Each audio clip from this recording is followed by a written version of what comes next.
बहुत बहुत धन्यवाद माननीय अनिल बलूनी जी, जो अभी अभी उत्तराखंड से बड़े भारी मतों से जीतकर लोकसभा के सांसद के रूप में चुने गए। माननीय संजय मयूख जी, आज राहुल गांधी जी ने एक प्रेस वार्ता कर भारतीय जनता पार्टी और हमारे नेताओं पर अनाप शनाप आरोप लगाए। लोकसभा चुनाव में विपक्ष की हार की हताशा से अभी तक शायद राहुल गांधी जी उभरे नहीं हैं। अब वो मार्केट के इन्वेस्टर्स को भी गुमराह करने की साजिश रच रहे हैं। आज भारत दुनिया की 5वीं सबसे बड़ी अर्थव्यवस्था बन गई। कहाँ फ्रेजाइल 5 और आज top 5 fastest growing economy in the world. पूरी दुनिया इस बात को आज स्वीकार करती है। प्रधानमंत्री नरेंद्र मोदी जी ने देश को आश्वस्त किया है कि इस टर्म में देश विश्व की तीसरी सबसे बड़ी अर्थव्यवस्था बनने जा रही है। और ये साधारण उपलब्धि नहीं है, पूरा विश्व इसको गहराई से देख रहा है, बड़ी गंभीरता से देख रहा है, समझ रहा है कि ये आगे आने वाले दिनों में प्रधानमंत्री मोदी जी के नेतृत्व में होने जा रहा है। फिर एक बार मोदी सरकार आना निश्चित है और शायद इस बात से राहुल गांधी जी बड़े परेशान नजर आते हैं और अपने बयानों के साथ विदेश और देश के निवेशकों को एक भय के वातावरण में निवेश ना करें, इसके लिए उत्साहित करने की कोशिश कर रहे हैं।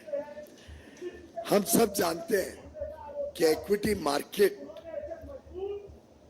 अलग अलग समय पे चुनाव आ रहे हैं, तो चुनाव के हिसाब से अलग अलग आंकड़े जब रिजर्व बैंक पेश करता है, अलग अलग विकास के आंकड़े जब आते हैं, उसके हिसाब से इक्विटी मार्केट में बदलाव होते रहते हैं। और ये दुनिया भर में इस प्रकार से इक्विटी मार्केट चलती है। कोई बड़ा इवेंट ना भी हो तो भी इक्विटी मार्केट में उतार चढ़ाव साधारणतः चलते रहते हैं। देखना ये रहता है कि लंबे अरसे में इक्विटी मार्केट में क्या हुआ है। और आप सभी भली भांति जानते हैं, देश के लोग, देश के निवेशक जानते हैं कि पिछले 10 वर्ष के सफलतापूर्वक मोदी सरकार के कार्यकाल में हमारा मार्केट कैप पहली बार $5 ट्रिलियन से अधिक हुआ है। यानी 400 लाख करोड़ रुपए से ज्यादा मार्केट कैप का कीर्तिमान प्रधानमंत्री मोदी जी के कुशल नेतृत्व में भारत ने प्राप्त किया है। और आज भारत का जो इक्विटी मार्केट है, ये पहली बार विश्व की 5 बड़ी अर्थव्यवस्थाओं की जो मार्केट कैप है, उसमें से एक भारत बना है। उसमें हम ये भी जानते हैं भली भांति कि पब्लिक सेक्टर अंडरटेकिंग्स जो PSUs लिस्टेड है मार्केट में, उसका भी जो मार्केट कैप है वो लगभग 4 गुना मोदी सरकार के कार्यकाल में बढ़ा है। एक डेटा पॉइंट आपको देता हूं जिससे मुझे पूरा विश्वास है भारत की जनता भी बड़ा गर्व महसूस करेगी कि आज से 10 वर्ष पहले जब यूपीए की सरकार थी, जिसका नेतृत्व गांधी परिवार करता था, उस कांग्रेस यूपीए की सरकार के समय भारत का मार्केट कैप मात्र 67 लाख करोड़ था। ओनली 67 लाख करोड़ का मार्केट कैप मई 2014 में विरासत के रूप में मोदी जी को मिला। आज वो बढ़कर 6 जून यानी आज के दिन बढ़कर 415 लाख 415 लाख करोड़ भारत का मार्केट कैप है। आप सब अनुमान लगा सकते हैं कि ये जो बढ़त 348 लाख करोड़ की बढ़त हुई है 10 वर्ष में।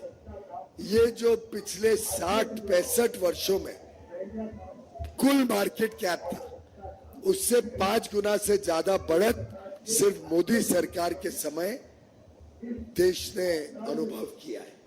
67 lakh crores in May 14, increase of 348 lakh crores in 10 years, and today the market cap is 415 lakh crores. ये वास्तविकता हम सबके सामने।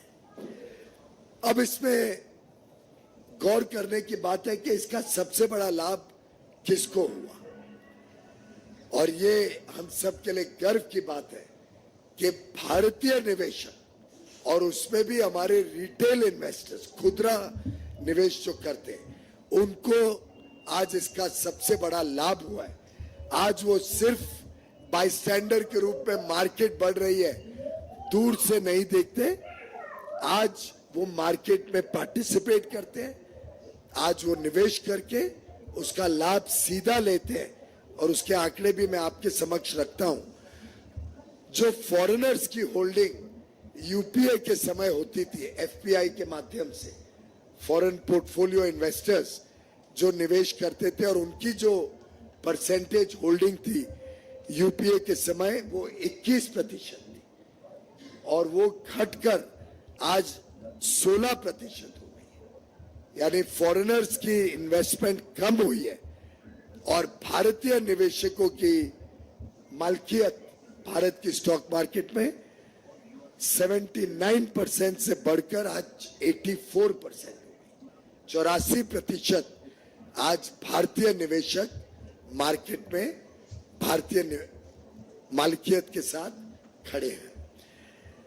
जो म्यूचुअल फंड इंडस्ट्री है, जिसके माध्यम से हम में से कई, खासतौर पे छोटे निवेशक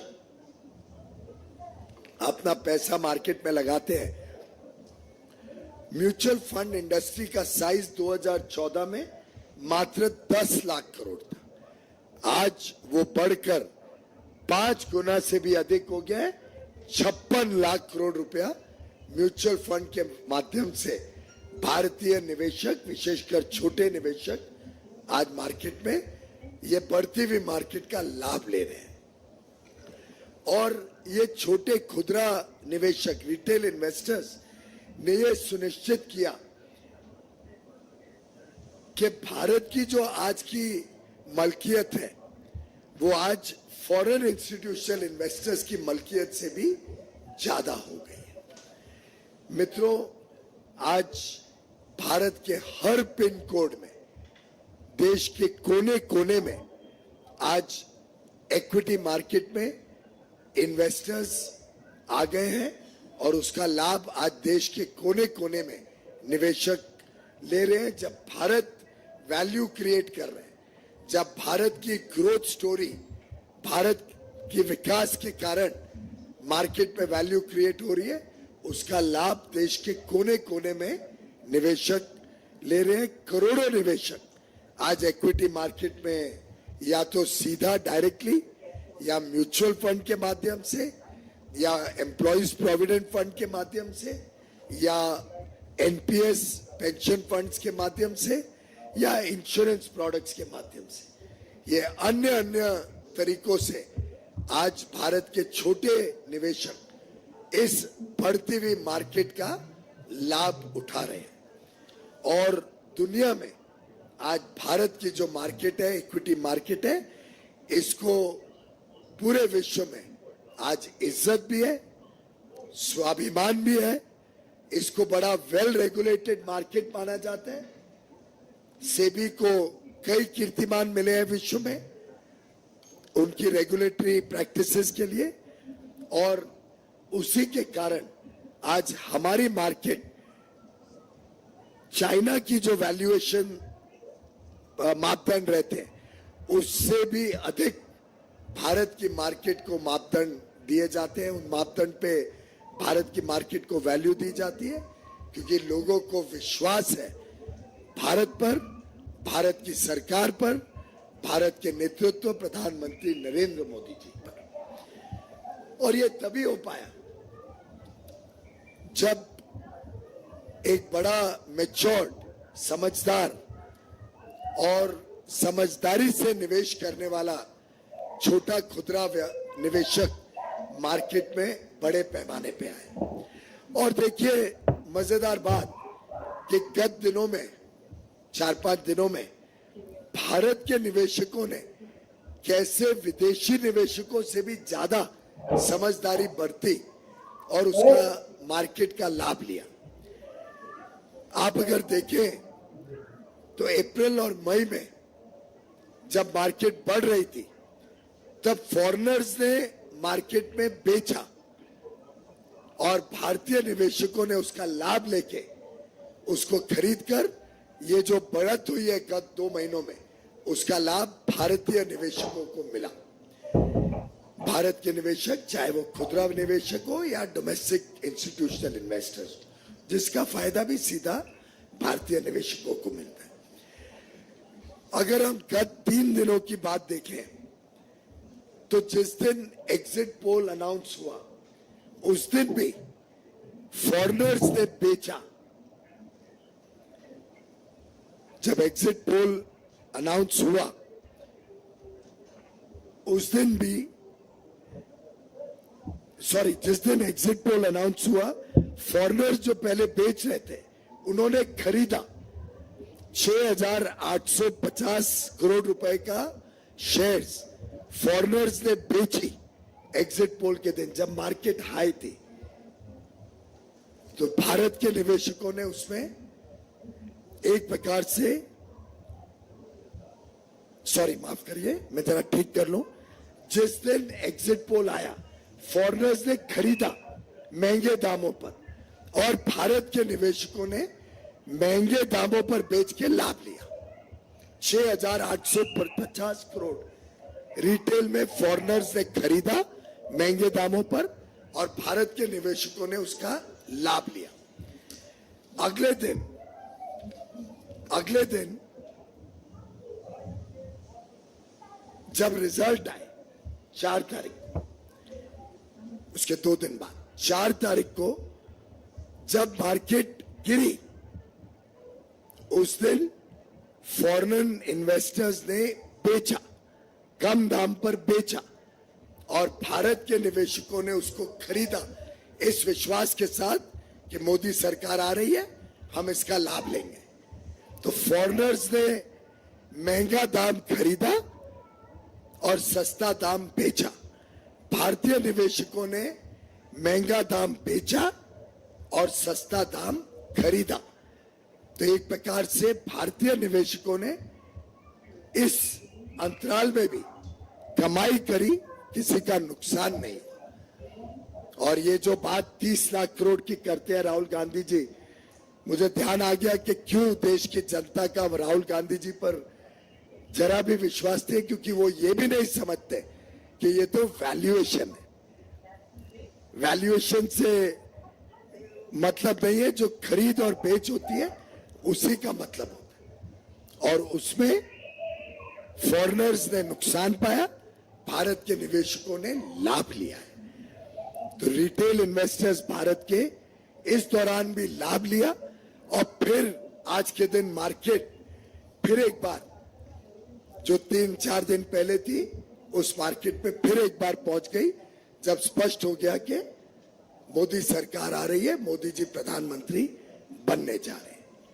तो मित्रों, 10 साल के मोदी सरकार के सफल काम की वजह से मार्केट में जो हमारे भारतीय निवेशकों ने लाभ लिया ये बड़ा स्पष्ट है। इस दौरान भी जो मार्केट में उतार चढ़ाव हुआ इसका भी लाभ भारतीय निवेशकों ने लिया। और मैं समझता हूं यही विश्वास दुनिया का भी भारत के ऊपर है, मोदी जी के ऊपर है।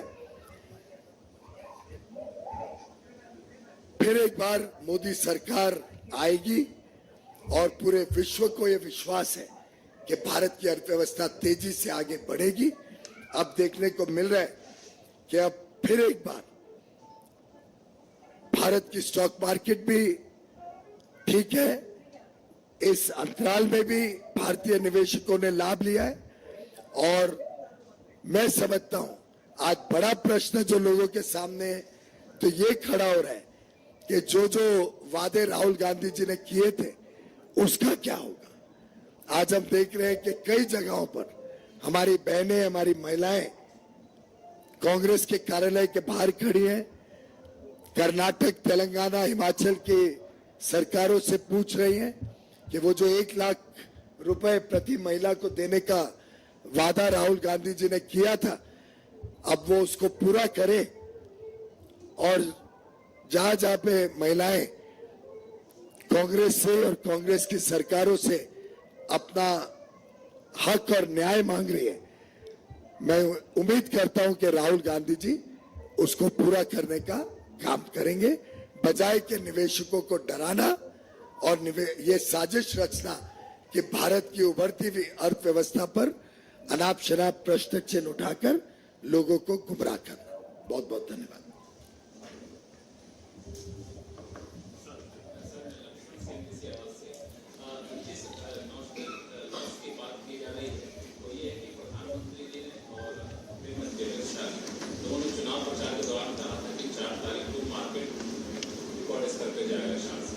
ऐसे में जो बीटीएसटी ट्रेडर हैं, इंट्राडे ट्रेडर हैं, उनको नुकसान की बात की जा रही है। एक सवाल ये है। दूसरा सवाल ये है कि क्या हम ऐसी व्यवस्था नहीं कर सकते सेबी इलेक्शन कमीशन से मिलकर कि फ्राइडे से लेकर संडे के बीच में रिपोर्ट का आना और फाइनल रिजल्ट का आना आ जाता है कि मार्केट मैनिपुलेशन ना हो सके। पहली बात, जहां तक पहला सवाल है, इसके आंकड़े दर्शाते हैं कि जो भी नोशनल लॉस की बात हो रही है वो तो वैल्यूएशन में है।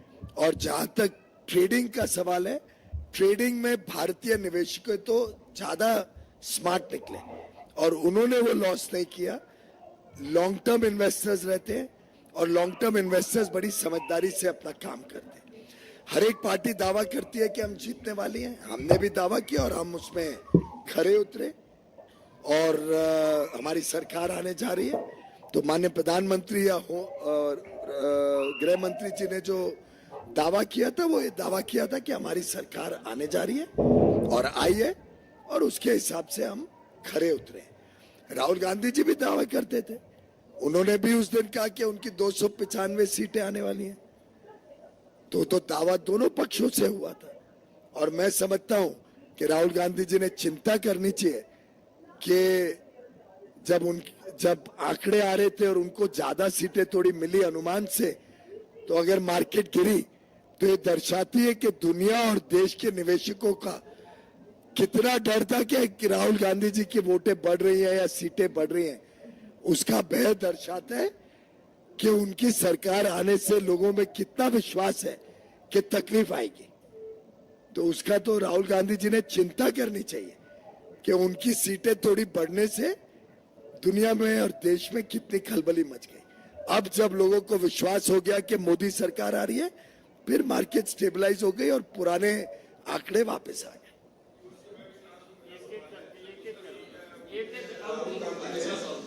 राहुल गांधी ने ये कहा है कि ये सबसे बड़ा अब तक का स्कैम है और उन्होंने जेपीसी की मांग करता है। वो तो कई सारी बातें उन्होंने कई बार कही हैं जो बेबुनियाद रहती है। और मैंने अभी आंकड़ों के साथ आपको बताया कि ना तो कोई उस प्रकार का लॉस है और स्टॉक मार्केट इंट्रिंसिकली उसका स्वरूप ही ऐसा है कि उसमें उतार चढ़ाव स्वाभाविक रूप से होता है।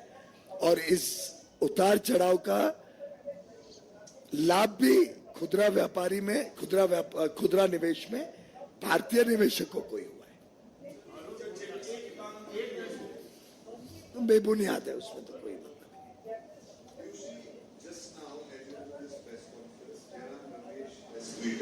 And what he said, this is bakwas that has been decisively debunked by the people of India. He has not answered the 3 basic questions Rahul Gandhi has asked on behalf of crores of Indian retail investors. I have answered all the questions. Jairam Ramesh ji ने सुनी नहीं होगी या तो बात। आप में से कोई बताइए कोई विषय है जिसमें मैंने अभी तक आपको जवाब नहीं दिया हो।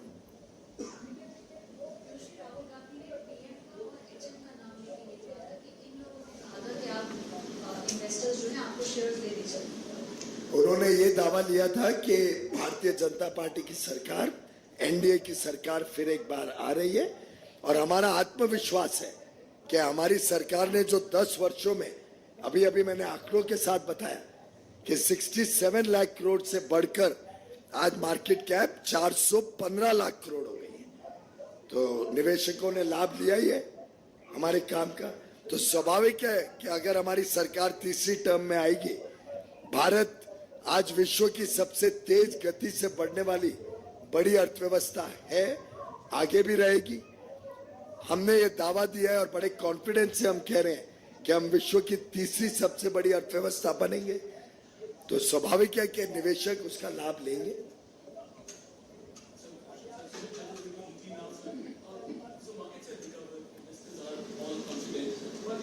Because of the NIs, the reforms, will they continue? A bit of a concern that All reforms will continue. The country is poised for a bright future ahead. We are delighted that our allies are equally progressive, whether all our NDA allies are progressive parties. They support reform, they support what is good for the people of India, and they understand that the 10 years of the Modi government have taken the country to newer heights, and have the confidence that under Prime Minister Narendra Modi's able leadership and the big vision with which he has taken the country to today's position of being the world's fastest growing large economy, they are confident that under his leadership, this country will continue to do better and better and become the world's third largest economy while continuing the growth that we are witnessing in the last few years.